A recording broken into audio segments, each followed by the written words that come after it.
Every club. Every day. The Global Sports Podcast Network. Hello and welcome back to the Daily Palace podcast, brought to you by the Global Sports Podcast Network. I'm Joe Lodge. I'll be your host today. With me, as I think is quite often the case on Monday, is the anti-Garfield, Wale Bakari. How are you doing, Wale? I'm all right, Paul. Great to see you. Great to be on the pod tonight, especially, after a great result, during the weekend. Well, I'm sure I'll get to talk about this at some point in the pod today, but I look at the Premier League table and I just wonder, like I do the maths, I'm thinking, if Palace gets this number of wins, this could happen, that could happen. And I'm quite excited at the moment. Yeah, love it. We can channel that excitement and energy through the episode. Why that's great. And I think all Palace fans have to be pretty delighted with where they're at the moment. It's so they won yesterday, and that's what we're going to be on Saturday, and that's what we're going to be reviewing in today's episode. It was a 1-0 home win against a admittedly potentially relegation bound Ipswich side. Palace snatched the 3 points late on, because Myla Sarr dinking the ball over Alex Palmer in minute 82. The win, as you alluded to there, Wally, now means that Palace have 9 wins 11, and the second best league form of any team in the year 2025 in the Prem. On this particular game, how did they approach it? Well, did it work? 1-0, took till the 82nd minute to get the goal against Ipswich at home. Should they have made their lives a bit easier, or was it kind of a well-earned, well-deserved win? It's getting to that point of the season where you cannot guarantee easy games anymore because it's getting to the end of the season. There's a lot at stake for a lot of teams. Ipswich, of course, even though they find themselves, I think before that game they were 6 points behind Wolverhampton Wanderers. They would still look at it and say, we've got a chance here. If we can get a win or get a good result, at Palace, we can kickstart, maybe a form of a resurgence towards the end of the season. So there's you can't find easy games at this time. We saw Southampton against Liverpool. It took, the second half for Liverpool to get back into the game. But that's the story of this period of the Premier League. So it wasn't going to be easy. We also should say of the 3 teams in the relegation places, maybe Ipswich are the one, that have, played better in a lot of games. They've gotten some good results. They've made things difficult for a couple of teams. So it wasn't always going to be an easy, game for Palace, especially considering, Mateta was forced to miss the game. There were, so it meant that there was a bit of very little personnel change, but then it changes the style of the team, the structure. You're missing what Mateta brings in, winning all the aerial duels in, running those channels and dragging defenders to himself. And, it's just a different kind of striker. So, to be honest, what was important for Palace was get the result, get the victory, and move on to the next game, and that's exactly what they did in that game.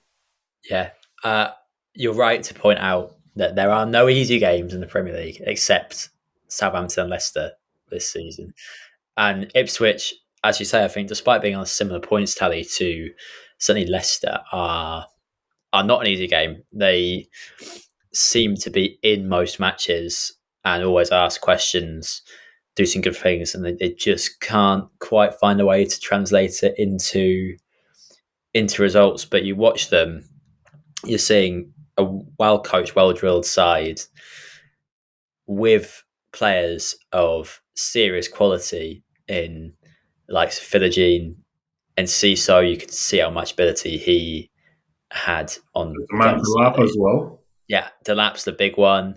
Hutchinson as well is a really good player, I think. So you look at that squad full of that much talent and one of the most highly rated young managers in the country at the helm, and you just think, I mean, the only explanation really is the quality in the Premier League these days, as over the last sort of 6 or 7 years, reached such a level that even a team that good coming up from the Championship are going to struggle to sustain a position there. And it's a bit of a shame because they've been good. I think they couldn't really have hoped to have done any better. Their squad building's been pretty good, signed good players.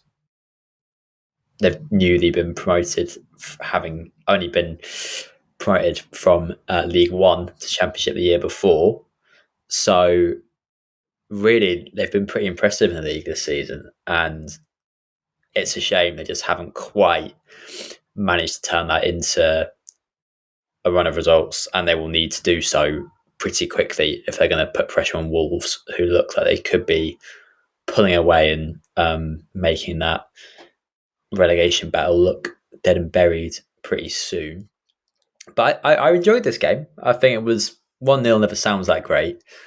But it was very entertaining. Both teams clearly feel their attacking strength is in the transition, tried to hit each other very quickly and largely succeeded in doing it. Both teams created a lot of chances. I think it was something like in the region of like 3.4 XG to Palace, 1.8 to Ipswich. So I think what that reflects is Palace did create the better chances and were good value for the win, but both keepers had good games. Both teams could have scored more. Both defences probably could have done a bit better. I don't think either defence were at their best. But it had a very German feel to the game. Maybe that was just because it was I was sat on Saturday watching it in a Spain which had been visited by German weather, whilst Manchester was playing host to the son of the Copacabana. But it was it was a very entertaining game. Palace edge it. Two teams trying to play the same kind of football. I don't think you can really have too many complaints with that.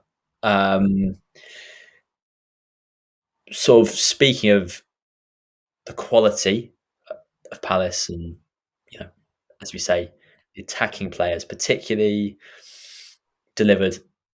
The goalkeepers on both teams were particularly impressive. Who really stood out in this Palace game, from the Palace team in this game, Wale?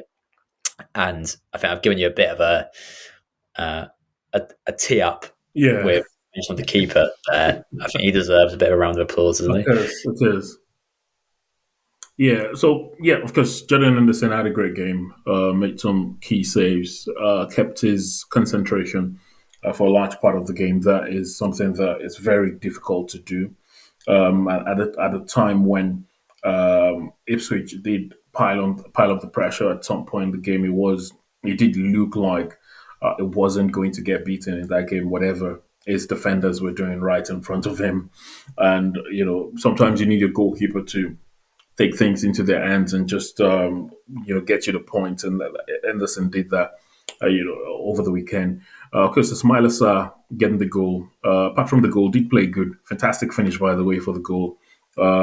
Could easily have maybe tried to go under the goalkeeper or eat the goalkeeper, or could have tried to chip it and got things horribly wrong. But it shows the confidence in him to try that out and execute it perfectly.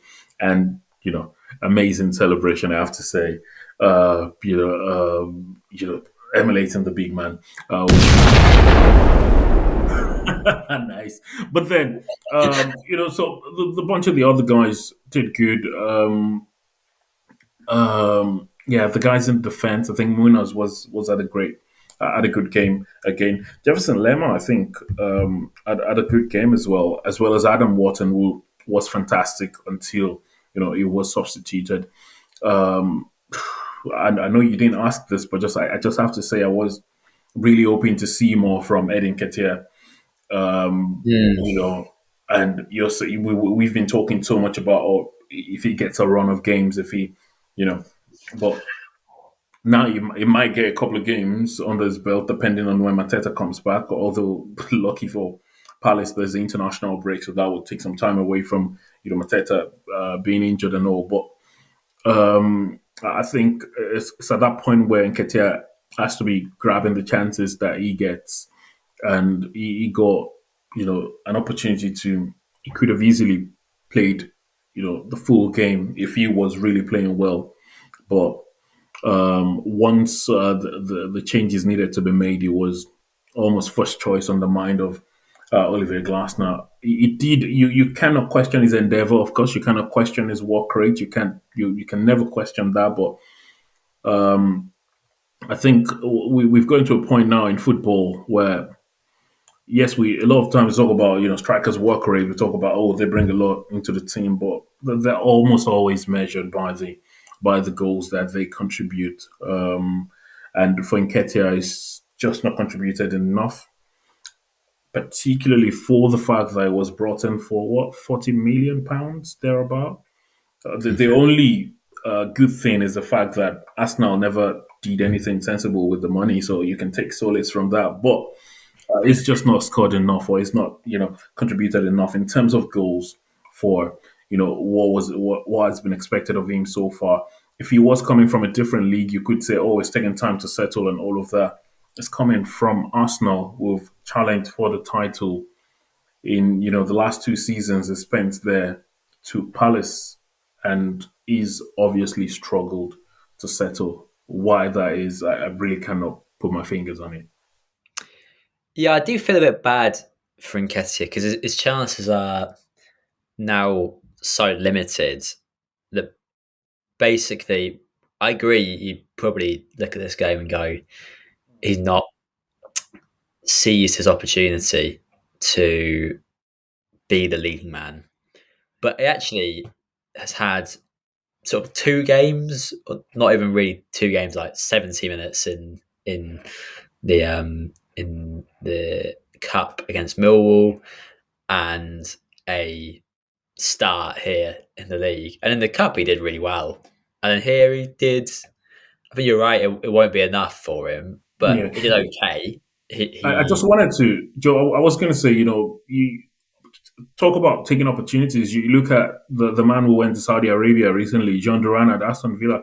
Hmm. Got himself to a level where Watkins' starting place was I called know. into question. So for strikers, you've got to take those We're opportunities. talking like we're talking kind of Messi, Ronaldo levels, goals per minutes from John Duran. There, that was ridiculous levels. But no, I do see your point, and he really did have the chance in this game and didn't take them. Nketiah has that one where Wharton plays that lovely outside of the football Yeah, into it. It's a bit of a tame effort, really, from him. But he pressed well. He linked up play well. He nearly pressed the ball into the net at one point. So I don't think it was a disastrous performance from him. But as you say, it's just not good enough to put pressure on a Mateta who's been in such good form and is now probably expected to be back for Palace's next game against Fulham, given the 20-day break ahead of us. I feel a bit bad for him as well. Because I don't think he's got a lot of minutes in his main position, and it's difficult. But this is the highest level. That is the Premier League now, and you just don't really get that patience. Teams have the resources to get someone else, and if you don't deliver quickly, so yeah, you don't get chance after chance after chance. So it's a shame, but I don't know, he's versatile forward. I'm sure, sure he'll come in handy eventually. Um, I also think, yeah, Wharton deserved credit. It was his most adventurous performance I think I've seen in a Palace shirt in terms of his passing, for positive and negative. Created 2 big chances, made like 4 long passes. Maybe he's swinging like 4 crosses or something as well. But he also only that was probably reflective of the chaos of the game and the eagerness to get the ball forward quickly because he only completed 66% or something of his passes, which is not a great number. But I think the job that he was tasked with was move the ball into dangerous areas quickly, and he certainly did that. So I think he has to go down as another really good, confident, promising display from him. It just worries me. The more he plays well, the more we will keep hearing the rumors about City and the likes. Real Madrid recently. I'm looking forward to this English contingent around Madrid. Trent, Wharton, Jude Bellingham. Be the best thing since Woodgate, Owen, David Beckham. But yeah, I also think Sarr deserves a look credit. Sharp took his goal really well, was a threat all game, and is the only person who understood what I understood, that this, like every Palace game, is really all about John Philip Mateta. So I loved seeing that celebration at the end from him. But we will take a pause there. We've just mentioned John Philip Mateta. He's in great shape. We will now have a word from our sponsors who can help you get into John Philip Mateta style shape too. Your body is unique. And Global Sports Podcast Network has partnered with Bioniq, the world's most personalised supplements. Bioniq provide 100% tailor-made supplements designed to deliver precisely what your body needs at exactly the right levels to optimise your health. No guessing. So click the link in the show notes. Use the code GSPN 2025 for 40% off your first month's subscription. Bioniq. Don't settle for off-the-shelf solutions made for just anybody.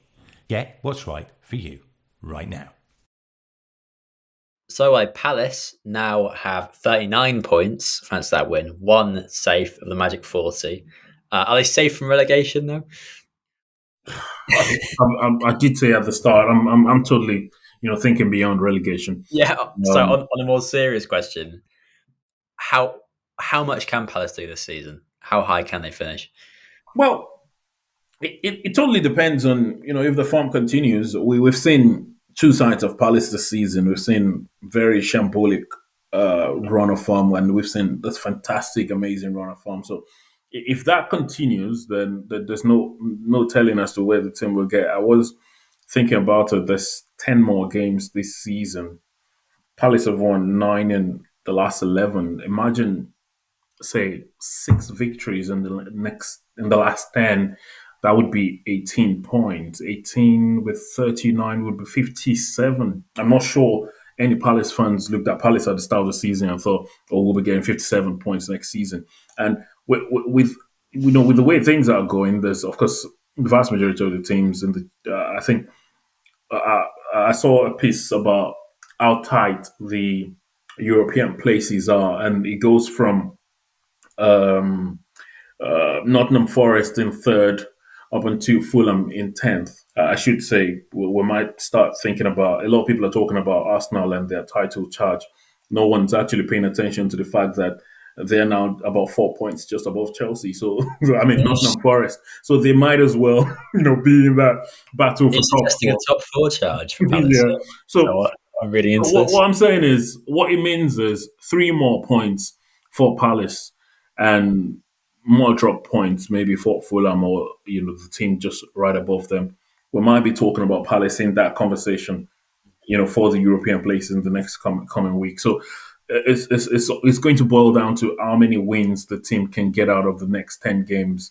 I don't know. I reckon at this rate, 6, 7. If that happens, I don't see any reason Palace wouldn't be, if not, maybe might just miss out on Europe. Let's also remember that's the FA Cup run still very much going, and if that goes well, as I said, I'm just really excited about what Palace can achieve this season. But I'm smart enough to know that with football, you could be chasing four trophies and end up with one, and you could be chasing 4 and end up with none, or you might as well just end up with all 4. So anything could happen, honestly. But I'm really excited about the chances of Palace, making really good out of this season, especially after what we saw at the start of the season. Yeah, you're right. You never know. I mean, Palace, I guess the one caveat is Palace's form, as you say, is totally enough to carry them into European places compared to the teams around them. I suppose the caveat is Palace have quite a tough run-in. But I don't know, that's not always been an issue for Glasner's men. I'm not sure there's been that much correlation between who they're playing against and what results they're getting. Quite like being the team that's put under a bit of pressure and has the opportunity to break, particularly with the likes of Sarr, Munoz coming into such good form. So, I think as you say, they really could push on into at least a kind of Conference League position. But I think the cup should be the priority, because put a lot of effort into that. I think Palace have every chance of going all the way to, easily to Wembley, possibly a final. Who knows from there? And I think surely, I don't know, I'll speak for the Palace fan base, but surely they'd take FA Cup glory over a Conference League position if that's the choice. Yeah. I think City are at the moment, put at favourite for the FA Cup. They face Bournemouth, who are in a great run of form. There's no guarantee that they will win that game. If Bournemouth, I could see them.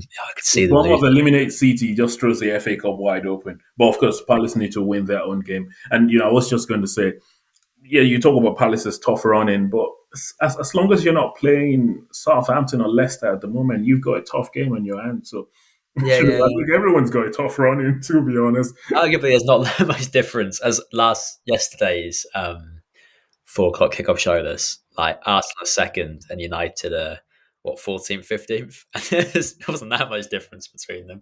So it's outside of Liverpool, Leicester, and Southampton. The league's all a little bit samey this season. Yeah. But I think we'll take a little break there and then finish the episode by looking forward to the international break and Thomas Tuchel's squad dilemmas. Here at Global Sports Podcast Network, we spent a lot of time selecting our delivery platform. Zencastr came out the clear winner. 4K video recording from your phone and AI editing that automatically removes all those ums and ahs. It's super easy to start a podcast that sounds great and is delivered efficiently. If you're ready to tell your story, check out the link in the show description to learn more about Zencastr. Here at Global Sports Podcast Network, we spend a lot of time. We want to drive that message home. Zencastr, great software for us. Just make sure I might play it again as the outro. But speaking of people who've done things twice, there's a segue. Tuchel was at his second match in a row at Selhurst, I believe, to watch this one, the New England manager, before he makes his first squad selection in the next international break. So I just want to briefly touch on, really, Wale, the players in the Palace team that could have a chance of being in his England selection and kind of how well they acquitted themselves and helped themselves out. So I want to start by just really brief thoughts on the break into two parts. So I'll speak briefly just about the four outfielders. So Gahey, Eze, Wharton, Mitchell. I'm excluding. I don't think Nketiah's got a chance of being in the squad, so I don't think that's a worthwhile. Ben Chilwell, remember Thomas. Yeah. I'm just thinking, in terms of the ones who started the game. But you're right that Chilwell is a Tuchel favourite as well. He could come in, but with them, like, how did they perform in front of the England coach? And do you think they're likely to be in his first selection? Well, his first starting lineup, even some. But there's a chance that there has to be a reason. It's been at the last two games. It must be seeing something that is found interesting. With the Palace side. Of course, the first thing to do, of course, just as you've pointed out, players that were at the Euros, bar Tyrick Mitchell didn't make it. But when you look at Gay, looks like is most likely going to retain that England position. You look at the other players who can play full centre back, and you see that that many have been out injured. That they're not in a great run of form. John Stones has missed a lot of games. I don't think anyone should be thinking about anything linked to United at the moment. So Harry Maguire, not doing great at the moment, and Ezra Konsa, maybe he's been okay, but Gay, I think, will keep his place. Adam Wharton based on performances in recent weeks, I would expect we'll get the nod. Whether it will be starting is a different conversation entirely. The other guys would be Tarek Mitchell. I don't know. He's had a great season, to be honest. Incidentally, I thought that when Ben Chilwell came onto the game, he might have played better than Mitchell was doing. But Mitchell's had a great season. I'm sure he is someone that Tuchel would have looked at and will be looking at. We've talked about him deserving a call up into the England national team. Chilwell has been injured a lot of times, hasn't played a lot of games. We know, of course, his relationship with Thomas Tuchel, so maybe that will, play a part in his decision. But I would expect it would be looking at Tyrick Mitchell ahead of Ben Chilwell. The big question is, and we know that Tuchel also favors the wing back setup as well. So that's something it will be, looking at doing as well. So I really think they've all got a chance of making it into the squad. Of course, Berichese hasn't.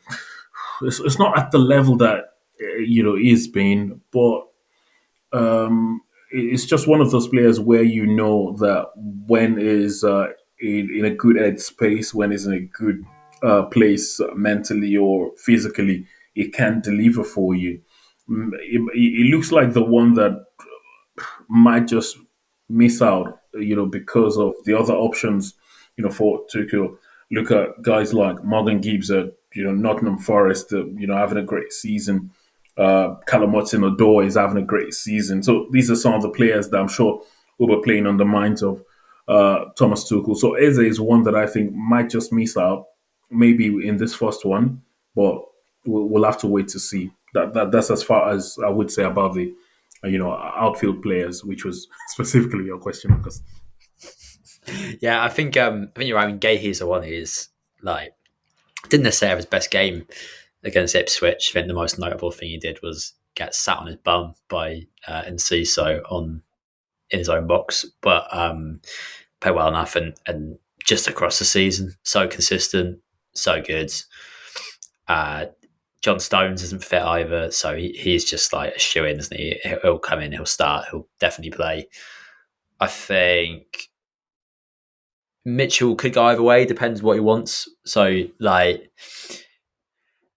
at left back, there are a few, certainly like natural left-sided, left-footed left backs who've been as good and consistent from England as Mitchell this season, over the last couple of seasons, really. It's a problem position for them. So if Tuchel fancies someone who's just going to hold the width, be solid, Mitchell did that again in the match against Ipswich, and I don't see why I wouldn't pick him. But if he wants someone who's a bit more adventurous and dynamic, he might look at like a Jed Spence or someone like that, I guess, who's come through playing that role. Wharton, you think, why not take him? Just the only reason they might not is because England also don't want to overload him and get him injured when he's been out for so long. But he offers something so different and England are a little bit weak in that centre mid position. You think, why not just bring him along and get him the experience and bring him on if you're in a deadlocked game and you need a bit of something magic and creative from that area. And then Eze, as you say, could miss out. I think he's like a bit of a knife edge, that one. His chances of getting called up are helped by Saka and Noni Madueke both being out. I think that kind of insane pool of talent they can have in that area is shortened a little bit, kind of wingers and attacking midfielders. But equally, as you pointed, they've got players like Gibbs White, they've got players like Hudson-Odoi they can call upon. So it's kind of 50-50, I think, whether he makes it in. The reason I said Henderson is I think he's definitely is a shoo-in for the England squad. He's probably the starting goalkeeper for. Well, listen to my question. So has he done enough kind of crystallized in this performance, but across this season, that he could now be Tuchel's first pick? Could that be one of his sort of statement picks in making his new squad to drop the Southgate favourite Pickford, who was in sticks for pretty much Southgate's entire reign, start to finish. Could you see him opting for Henderson now as the number one instead? Well, that's what I would ask for. That's what I would do. I think Henderson's been better overall this season than Jordan Pickford. Although, what then comes into play is Pickford's longevity in between the sticks for England, and defenders understanding the partnership with him and all of that. But this is a new dispensation, as they say, and there will be a lot of players getting opportunities. I wouldn't be surprised if there is a lot of interesting changes made by Thomas Tuchel as regards his first choice and all. I think the form of Dean Henderson is deserving of him starting ahead of Jordan Pickford. And he's been knocking on the door, to be honest. Remember that it's relatively had.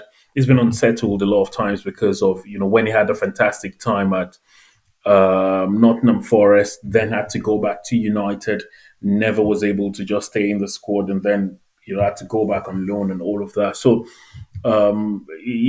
we've always known about his qualities. He's just had a great season for Palace, for me as well. And I really think when you look at the three goalkeepers that went to the Euros, Henderson, Pickford, and Ramsdale.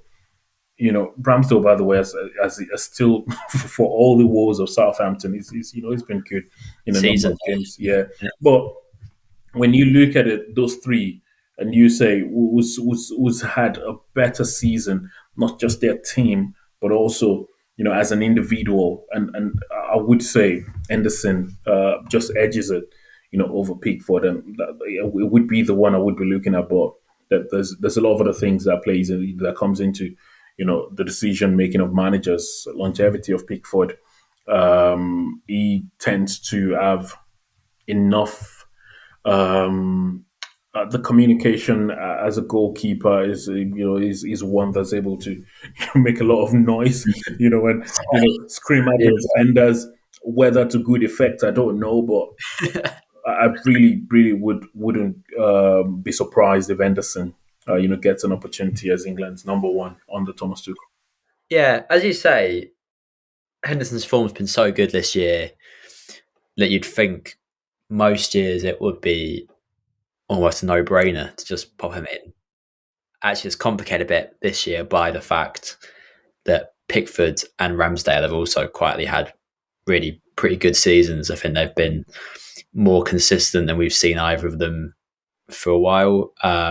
And so it's not an easy pick. There's also James Trafford, I think, could come into consideration down at Burnley in the Championship. Yeah. Kept a ludicrous number of clean sheets. But I mean, there are a few things that could count Henderson's favour with Tuchel. So, I mean, the first one is just Tuchel coming in opens up the possibility. We know Southgate liked quite a stable team selection and rewarded his favourites for performances specifically for England. You kind of imagine that's a blank slate with Tuchel.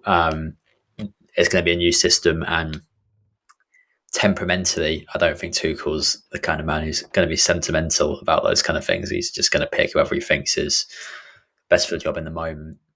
And I guess the thing that other people would point to tactically, and Southgate would sometimes mention with Pickford, is he is better than Henderson with his feet. He has got a really good launch on him. So I guess it's a bit of a question of how important that is to Tuchel. A bit hard to assess that, I'd say, but one thing that I think could give a bit of hope to Henderson is that Tuchel obviously favoured Edouard Mendy heavily over Kepa when they were at Chelsea. And that was the same kind of question of, albeit much more extreme, because at that point, Kepa's shot stopping was like the worst in Europe statistically for a while. But the question was fundamentally between a goalkeeper who's really competent at commanding his box, saving shots, and a keeper who was weaker on those things, but good with his feet, and he chose the more traditional keeper. So I think there's every chance that Henderson does come and take that number one spot. But that is all we have time for today. So thank you for joining me, Wale. Cheers, Paul. Always a pleasure. Thank you for listening. Give us 5 stars if you listened this far and enjoyed it. We'll be back, I think not till Friday this week. We're playing a reduced timetable because Palace are not playing at the weekend. They've got the international break, etc. So they'll be a bit slower to come out during that period. But we're back with a bang and the lead up to the Fulham game after the international break. And until then, it's goodbye from me and Wale, and we hope you'll rejoin us on Friday. Every club, every day. The Global Sports Podcast Network.